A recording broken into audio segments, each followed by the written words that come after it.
কি মনে হয় জয় কি মারতে পারবে নাকি? না, জয়ের পজিশনে দিচ্ছে না একেবারে। এবং আমার মনে হয় না যে ক্রিয়েট ক্রিয়েটর জানে যেখানে টেনিমে আছে, তবে এখন মনে হয় ডাউন হয়ে যেতে পারে। আচ্ছা, কোনো ড্যামেজ দিতে পারে নাই, তবে সে কিন্তু সাবধান, ক্রিয়েট ক্রিয়েটর কিন্তু সাবধান হয়ে গেল যে সামনে এনিমি আছে ওই বিল্ডিংয়ে। নেট করা ট্রাই করছে সম্ভবত জয়ীর।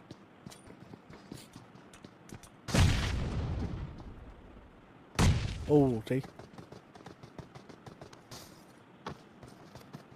জয় কিন্তু হেলথ একেবারে নাই বললেই চলে, এবং তাই কিন্তু রাশ করে দিয়েছে ক্রিয়েট ক্রিয়েটর। জয়ীর বুঝতে পেরেছে যে রাস্তার উপর আসবে, যার কারণে সেখান থেকে সরে গেল।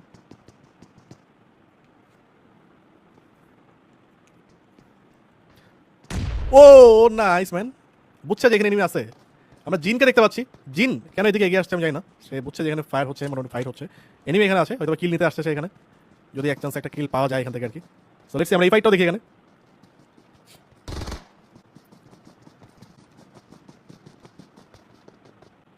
একদম পুরো রাশিং মুড আছে জিন।